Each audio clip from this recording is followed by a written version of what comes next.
Jose Rizal and the Philippines nationalism, national symbol. Now let's start with Rizal concept of nation building. When we say nation building, it simply means development of nation or development of a country. This is the concept of Rizal, how to attain the development of Philippines. First is, despite political inhibitions, Rizal aimed at the restoration of his people's dignity and the recognition of their natural rights. He gained a better perspective of his country problems. Then, even though he is hesitant of government to provide equal rights and freedoms to the Filipinos, Dr. Rizal still wanted to regain what have been taken away to them. He was able to witness abuses and then yung mga injustices, yung mga oppressions and ginawa ng mga Espanyol so Rizal conducted continuous campaign to improve the condition of the Philippines by means of concern, of course, through his political writings and ideas. Hindi na limit sa iyong kaalaman na ginagamit ni Rizal na instrumento para i-voice out yung mga injustice, yung mga infitment, mga Spaniard yung kanyang galing sa pagsusulat. Then if you are going to search for an image of Dr. Jose Rizal and Andres Bonifacio, makikita natin ay madalas hawag lagi ni Rizal ay pen and paper lamang. Mga panulat, unlike kay Andres Bonifacio, ay madalas ay hawak ni Andres ay bolo or itak. Rizal proves his pen is mightier than sword. Rizal did not only use pen for fight the colonizer, but he became himself serving as the voice of the Filipino during his time. Then next is, he began to understand that the prolonged subjugation of his people was caused primarily by two factors. Then namely, the first is absence of nation consciousness, and then the second is education of the people. Okay, so dito na-realize ni Rizal na kaya pala tayo matagal na nasakop ng mga colonizer. It's because the two factors. First, the lack nation or national consciousness. When we say national consciousness, it means a person's awareness of issue or happening or her surroundings.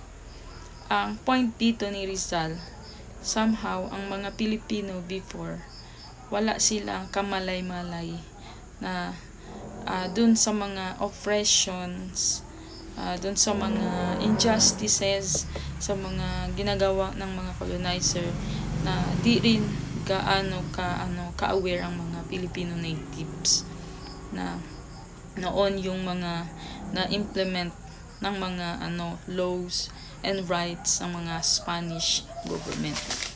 Then somehow bias lang. Para sa kanila, ang pinapabor lang noon ang laws ng mga rights privileges ay ang mga Spaniards. Then the second factor is the education of the Filipino. The system theories in the Philippines during the colonial period or controlled by colonizer. Yes, somehow faithful tayo, thankful tayo sa Spaniard because they offered and brought education in the Philippines. Kaya lang, ang education na inoffer nila sa Philippines mostly religions-oriented and controlled by the church. The next is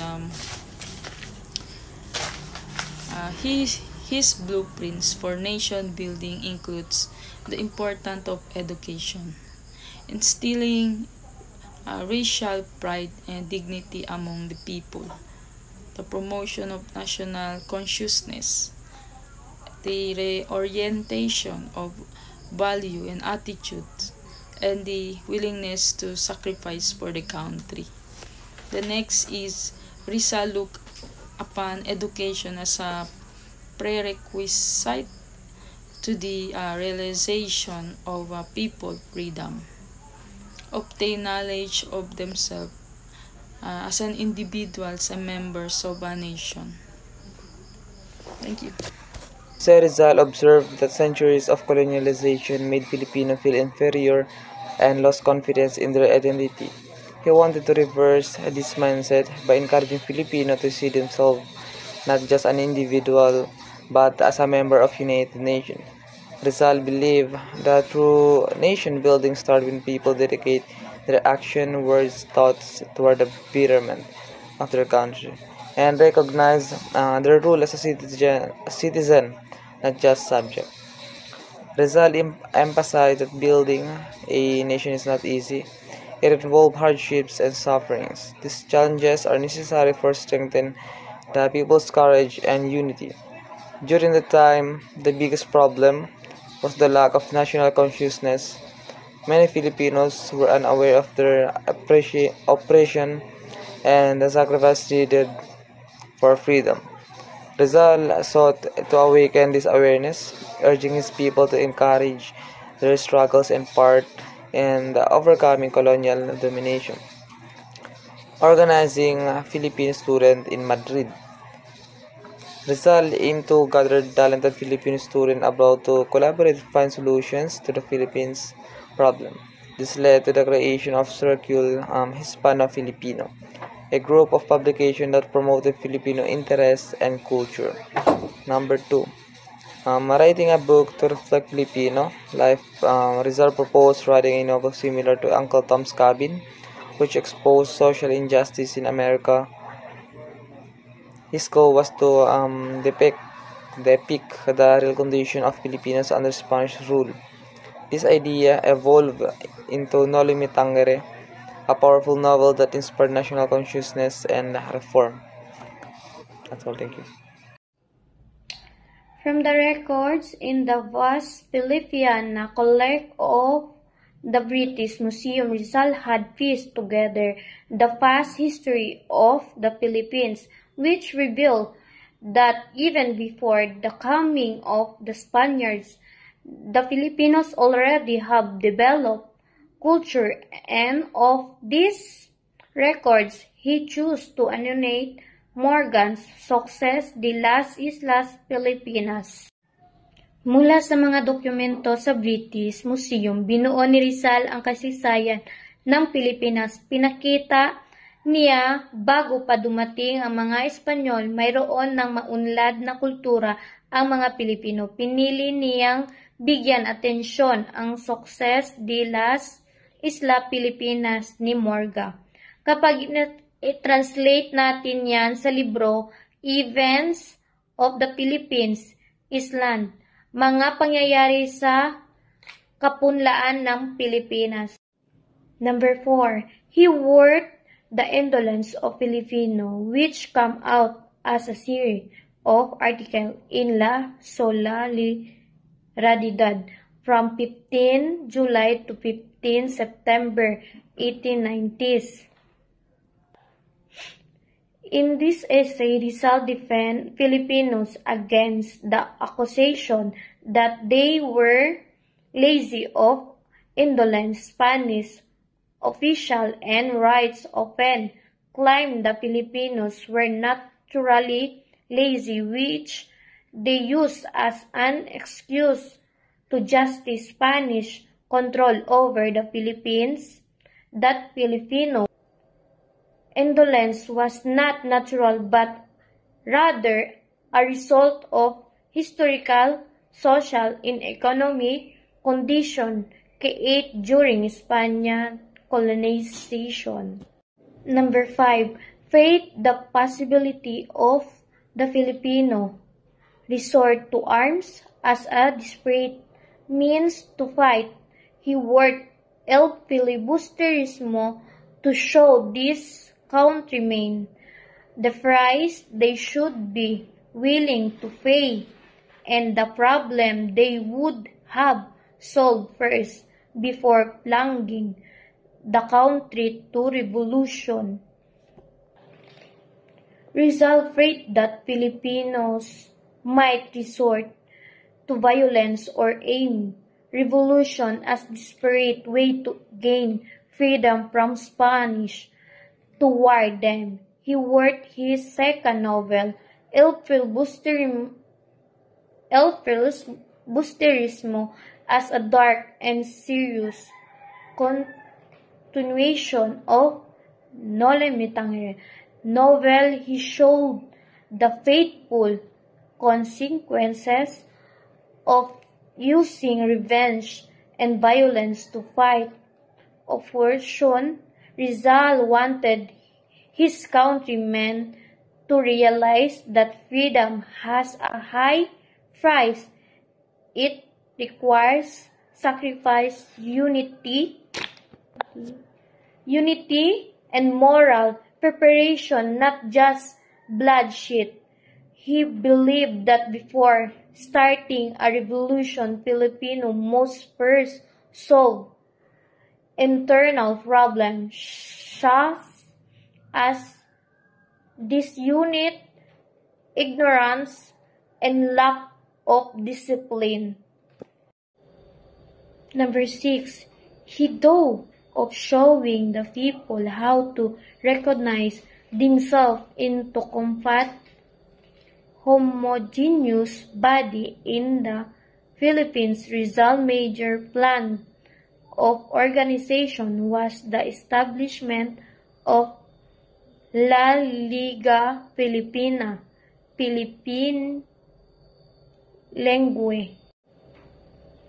Instead of promoting violence, Rizal promoted peaceful and organized reform. He thought Filipino should unite and organize themselves into one strong and cooperation group to work for the country's progress. That's why he founded the La Liga Filipina, Philippines Langue. Human relations between teachers and pupils should not be ignored. The teacher should work with students and be their leader to co-worker, as well as mentor. This principle highlights the significance of fostering positive interpersonal relationships between teachers and students. Effective education is not limited to the transmissions of knowledge, but also involves emotional and social engagement. Teachers are encouraged to act not only as instructors but also as leaders,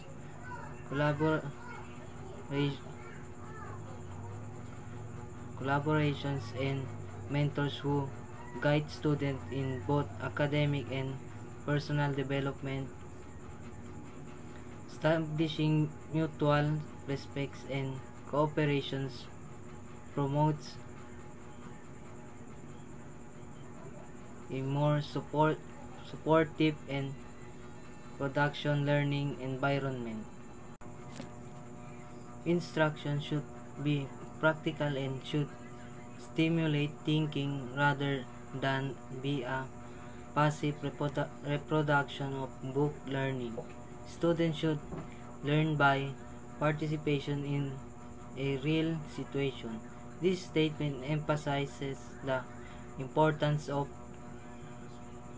experiential and critical learning over rote memorization. Instructions should be designed to develop students' analytical and problem-solving skills. Through active participation and real-world application by engaging in practical experiences, students can better understand the theoretical concepts and develop the ability to apply knowledge effectively in various situations. This approach cultivates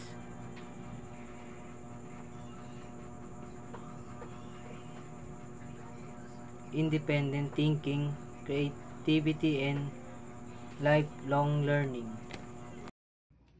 Political and economic reforms, according to Jose Rizal, governments are established for the welfare of the people. He wanted to inflict the following rights. Rizal believed that the main purpose of government is to serve and protect its citizens. A government that abuses its power or neglects the welfare of its people loses its moral authority to govern. He criticized the Spanish colonial governments for its corruption, injustice, and oppression, which benefited only the friars and colonial officials instead of the Filipino people. He wanted to reforms, not immediate revolution, believing that the true progress comes from education, equality, and respect from human rights. First, Magna Carta protecting the life, liberty, and property of Filipinos. The Magna Carta is also known as the Great Charter, is an important historical document that influenced the idea of protecting life, liberty, and property, principles that are also found in the Philippine Constitution today. Protecting of life, the Magna Carta established that no person should be deprived of life without due process of law. Protection of liberty. Liberty refers to a person's freedom to act, think, and speak without unfair restraint. Protection of property. The Magna Carta also started that the government cannot seize a person's property without legal justification. Number 2 is restoration of Filipino representation in the Spanish Cortes. During the Spanish colonial period, Filipino had representatives in the Spanish Cortes for a short time in the early 19th century, especially during the Cadiz Constitution of 1812. This constitution gave the Philippines the right to send delegates to Spanish law-making body, the Cortes of Cadiz, meaning that Filipinos could have a voice in making laws that affected in their country. However, this representation was removed when the later Spanish rules abolished the liberal constitution and restored absolute monarchy. This meant that the Philippines lost its rights to participate in the government and had no say in the laws imposed by Spain. So when Filipino reformists like Jose Rizal, Marcelo H. del Pilar, and Graciano Lopez Haina called for the restoration of Filipino representation in the Spanish Cortes, they were demanding that Filipinos again be given the right to have delegates in Spanish Parliament. In simple terms, they wanted the Philippines to have representatives in the Spanish government who could speak for the Filipino people, defend the rights, and push for reforms, such as equality before the law, education, freedom of speech, and protection against abuses by Spanish officials and friars. Number 3, freedom of press, of association, of religion, and equality before the law. So freedom of press, this means that journalists and media organizations are free to publish news, opinions, and information without government control or censorship. It allows people to express their views publicly, expose wrongdoings, and hold leaders accountability. Example, newspaper can criticize government policies or report on corruption without fear of punishment. Next is freedom of association. This is the right of individuals to form or join groups, organizations, or unions to pursue common interests or goals. It includes forming political parties, labor unions, clubs, or community groups.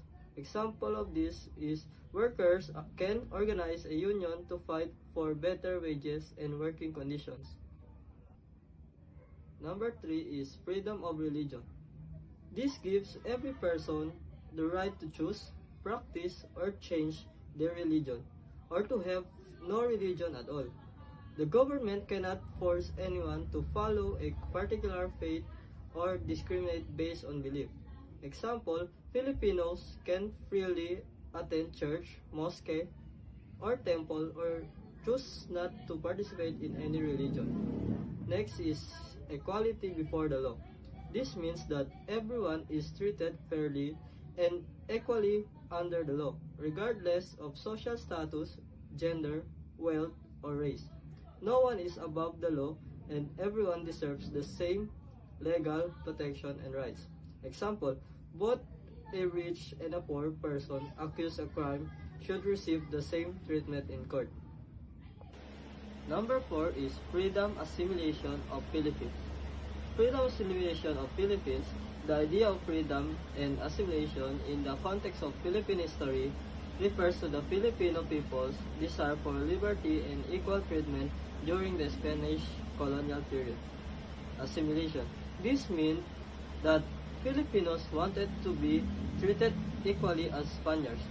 Filipino reformists, especially Jose Rizal, Marcelo H. del Pilar, and Graciano Lopez Jaena, believed that if the Philippines were assimilated, made an official province of Spain, Filipinos would enjoy the same rights and privilege as Spanish citizens. In simple terms, they didn't want independence yet. They wanted to reforms so that Filipinos could have representation in the Philippines, in the Spanish Cortes, and fair laws. Freedom. This refers to the rights and liberties that Filipinos long for, such as freedom of speech, religion, press, and equality before the law. They wanted freedom from abuse and discrimination by Spanish officials and friars. Next is connection between the two. The reformists believed that assimilation into Spain would lead to freedom. That is, Filipinos would gain their rights peacefully through reforms, not through revolution. However, when Spain refused this request, the Filipinos realized that true freedom could only be achieved through independence, which led to the Philippine Revolution of 1896. In summary, freedom and assimilation meant that early Filipino reformists sought equality and rights under Spanish rule, believing that becoming a part of Spain politically would secure their freedom and end oppression. Educational reform. Rizal insisted that education is necessary condition to a free society. Education should liberate Filipinos from ignorance because education is important ingredient in the task for nation building.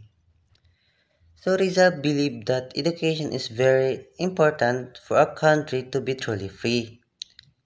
He said that through education, Filipino can overcome the ignorance and learn to think for themselves. Education helps people become better citizens and allow the nation to grow and improve. In short, Rizal saw education as the key to building a strong and independent Philippines. He believed in education that is free from political and religious control. He asserted that reform cannot be achieved if there is no suitable liberal education. So Rizal believed that education should not be controlled by politicians or the church. He said that true progress and change can only happen if people receive a fair and open-minded education.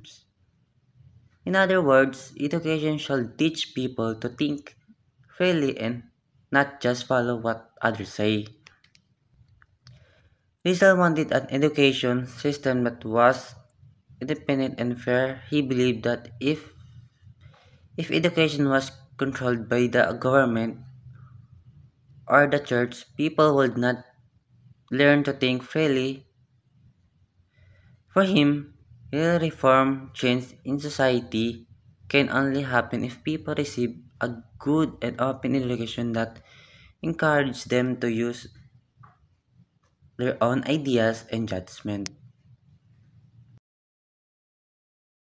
Good evening. So, my report in the education reform. Education reform. He left the UST to force his study at the Madrid Rizal University, which was in conformity with the idea of Father Jose Burgos, one of the three Madrid of 1872. Father Burgos strongly advocated that Filipinos should study abroad because overseas education was considered an essential step to achieve reform, and his thinking that shared with his only brother Pasiano Rizal. He wrote in 1890s, which described the education of the mass under the Spanish regime.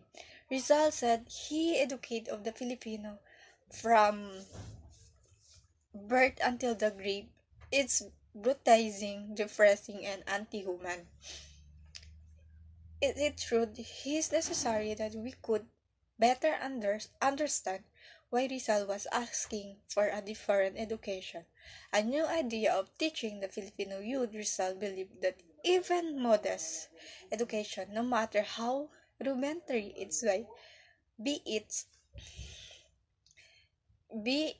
the right education for the people, the result would be enough to awake their idea of perfection and progress, and eventually change would allow. Educational reform. In beliefs, Rizal's idea or concept of education is determined by the following requirements. Rizal's concept of educational reform emphasizes holistic learning that includes academics, physical learning, training, and moral development. He believed in promoting fairness, discipline, and strong teacher-student relationship to build both intellectual and character. This idea highlights education as a tool for personal growth and national progress. First is the curriculum of modern liberal education should include either religion, hygiene, mathematics, natural and social sciences, literature, languages, physical culture, and the arts. Rizal believed that education should include religion, hygiene, mathematics, science, and literature and arts. This would help students to develop mentally, morally, and physically. A balanced curriculum prepares them for real-life challenges. Second is there should be a weekly accounting by teachers of students' progress. By conduct, the well-behaved one wants to be rewarded with the posting of their names, and parents should be informed monthly of the progress, conduct, and health of their children. Ch- um, Teachers should monitor student behavior and performance regularly. Good students must be recognized, and parents should be updated on their children's progress. This promotes discipline and cooperation between the school and home. Third is the school should insist on accuracy and punctuality. School must uphold accuracy and punctuality in all activities. These values teach students to be responsible and disciplined. It prepares them for success in their future careers. Fourth is teachers to be employed must pass admission examination on a competitive basis of there are several applicants. Teachers must pass examination before being employed to ensure competence and fairness. This helps maintain the quality of teaching and promotes merit-based hiring. Only qualified teachers can truly shape good citizens. Fifth is there is to be no racial discrimination in the admission of students. Rizal believed in education should be open to all, regardless of the race or background. Every student deserves equal opportunity to learn. This promotes unity and fairness to society. Six is gymnastics and swimming are obligatory. Gymnastics and swimming should be required to maintain students' physical health. Rizal valued the balance between mind and body. Physical education helps students stay fit and disciplined. 7 is classes would be 6 hours a day, including a total of 2 hours physical culture and the arts.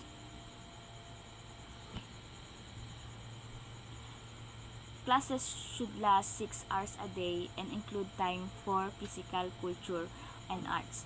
This ensures that students develop not only academically but also creatively. It creates a more enjoyable and holistic learning experience. Number 8. Human relation between teachers and pupils should not be ignored. The teacher should work with the student and be their leader and co-workers as well as their mentor. Teachers and students should maintain good relationship built on respect and cooperation. Teachers must guide students to both mentors and partners in learning. This encourages trust and a healthy learning environment. Number 9. Instruction should be a practical and should stimulation thinking rather than a parrot-like reproduction for the book learning. Students should learn by participation in a natural situation. Teachers should encourage critical thinking instead of memorizations. Students learn better through participation and the real-life experience. This kind of education produces independent and analytical thinkers. 10 is education should receive substantial aid to make instruction effectively. It is not sufficient that there are students to be taught. Education should be well supported with the proper funding and materials. Without resources, teaching becomes ineffective. Support from the government and community ensures quality learning. Lastly, the teacher should have prestige, reputation, moral strength, and some freedom of action on socio-economic reforms. Teachers must be respected and morally upright individuals. This should have the freedom to contribute to social reforms. Their integrity and influence inspire students to become better citizens.